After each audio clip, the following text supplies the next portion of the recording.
never expires, when the world has ended, supply chains are ghost stories, and your last can of beans is looking at you like a final prayer. The supermarkets are graveyards, the delivery trucks, rust sculptures. Your neighbors are eyeing your garden like vultures, and that expiration date on your canned peaches just became a cruel joke from the old world. But here's the thing about survival. It's not about hope. It's about science, spite, and foods so stubborn they'll outlive cockroaches. No worries, we're building an immortal pantry. Listen up, wasteland warriors. I've got foods that laugh at expiration dates, mock time itself, and will keep you alive when everything else is given up. These aren't your grandmother's preserves. These are the undead of the food world. Scientifically engineered by accident, perfected by desperation. Start with the holy trinity of screw you entropy, salt, sugar, and honey. Find them in abandoned restaurants, raided pantries, or that weird neighbor's bunker you definitely didn't break into. Salt first. This crystalline miracle doesn't just season your rat stew, it's a bacterial serial killer. Sodium chloride creates a molecular wasteland where microbes go to die. It sucks moisture out of everything like a chemical vampire. Stored in anything airtight, mason jars, plastic containers, that fancy Tupperware from before society collapsed. Keep it dry, keep it sealed, and it'll outlast your great-grandchildren's skeletons. Sugar's next, pure white death to bacteria. It binds water molecules tighter than a miser's fist, creating a desert where nothing can grow. Sure, it might turn into concrete blocks over time, but it's concrete that tastes sweet and provides calories. Smash it with a hammer, dissolve it in water, whatever. It's still sugar. It's still refusing to die. And honey, nature's middle finger to decay. Bees figured out immortality before we did. Low pH, low water content, antibiotics. Archaeologists found 3,000-year-old honey in Egyptian tombs that was still edible. The pharaohs are dust, but their honey, still golden, still mocking death itself. The science is beautiful in its brutality. These three create environments so hostile to life, with water activity levels so low and pH levels that could strip paint that even bacteria pack up and leave.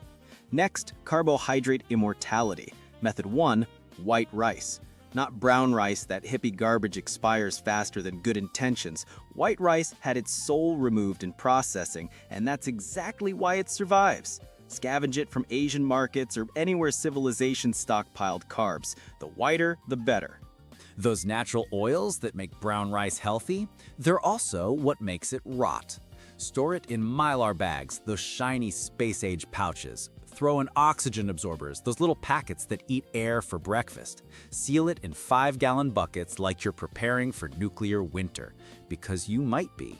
Without oils, without moisture, rice becomes a carbohydrate mummy. 30 years later, it'll cook up the same as day one. Still calories, still keeping you alive. Step 2 in your carb fortress is pasta. Spaghetti, macaroni, those weird shell things. Durum wheat processed into shapes that mock the concept of expiration. Raid Italian restaurants or grocery stores. Look for the hardest varieties, the ones that could double as construction materials. Same storage method as rice. Mylar bags, oxygen absorbers, sealed containers create an environment so sterile that bacteria would need hazmat suits to survive. The low moisture content in pasta makes it a desert for microorganisms. They arrive, find nothing to drink, and die of thirst. 20 years from now, when you're boiling this pasta over a fire made from furniture, it'll taste exactly like it did before the collapse. Which is to say, like cardboard, but cardboard that fills your stomach and keeps you breathing another day. Finally, protein that refuses to quit. Canned meat.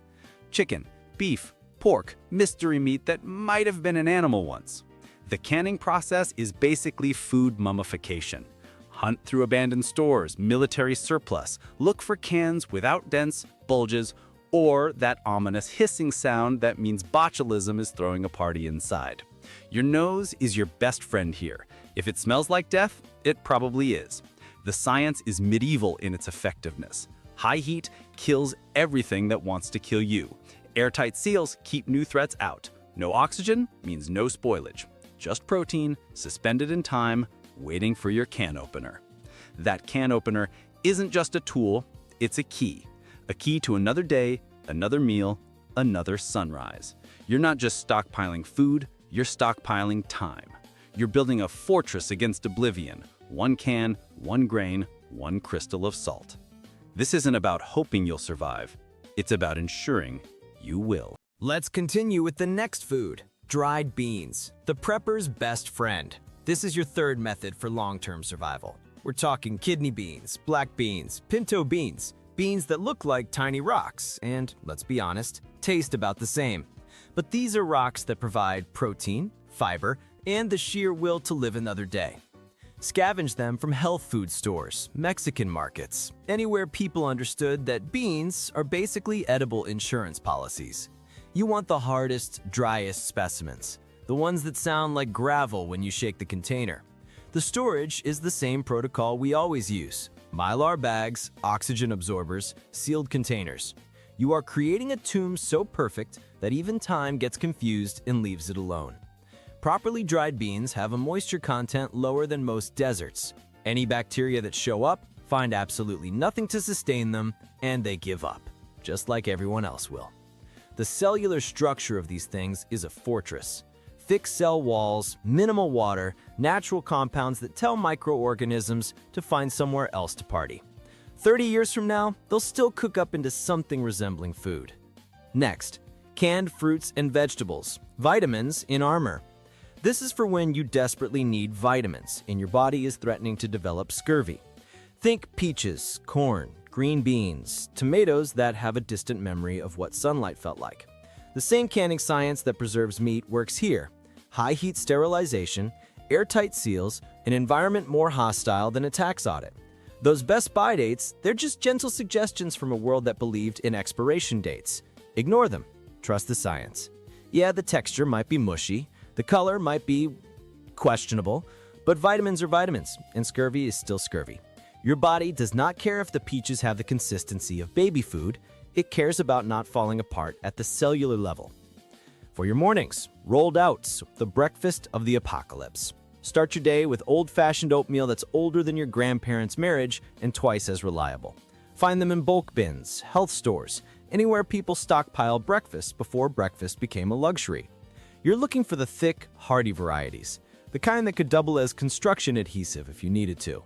Same storage protocol: Mylar, oxygen absorbers, sealed containers. You are creating a breakfast bunker that time itself cannot penetrate. Oats are just grass seeds that learn to be useful, low moisture, high fiber, and stubborn enough to survive a nuclear winter. The natural oils are minimal. What little moisture exists gets vacuumed up by your oxygen absorbers. What you're left with is basically edible cardboard that provides sustained energy and, more importantly, the illusion of civilization. Now for when you miss the concept of dairy: powdered milk, dairy's ghost. Let's be clear, it's not milk. It's the memory of milk preserved in powdered form like cremated calcium. Scavenge it from restaurant supplies or camping stores. Look for a whole milk powder if you can find it. More fat content means more calories, which means more reasons to keep breathing. Store it like everything else, but be extra paranoid about moisture. Powdered milk and humidity are mortal enemies. One drop of water and your dairy powder becomes dairy concrete. Keep it drier than your sense of humor. 20 years from now, you'll mix it with whatever water you can find. It won't taste like milk, it'll taste like disappointment with a side of calcium. But your bones will thank you, assuming you still have bones. Method 4 for immortal condiments: vinegar, the acid that never dies. White vinegar, apple cider vinegar, vinegar that could strip rust and probably has. Acetic acid doesn't just preserve food, it is preservation. Find it anywhere people understood that acid kills everything worth killing. The pH level is so low that bacteria take one look and file for unemployment. Store it in glass containers if you can. Plastic might dissolve before the vinegar expires. We're talking a pH of 2.4. That's battery acid territory. That's dissolve a penny acidic. Use it for cleaning, preserving other foods, or just reminding yourself what flavor used to taste like. And its opposite, baking soda, the alkaline survivor, sodium bicarbonate. It doesn't just survive, it actively fights decay, odors, and the general concept of things going bad. Stockpile it from anywhere people baked or cleaned. Store it in airtight containers because it will absorb every odor in a 50-mile radius if you let it. Use it for baking, cleaning, deodorizing, or as an antacid when your stomach finally rebels against your survival diet. It's pure chemistry in a box, and chemistry doesn't expire, it just waits for you to need it. There you have it. These are the essentials that laugh at expiration dates, mock the concept of spoilage, and will keep you alive when everything else has given up. Store them right. Mylar bags, oxygen absorbers, sealed containers, in cool, dry places that bacteria fear to tread. The science is simple. You remove the water, you remove the oxygen, you remove all hope for microorganisms. What you're left with is food that's more stubborn than you are, more persistent than cockroaches, and a hell of a lot more reliable than any government promises. Now you know.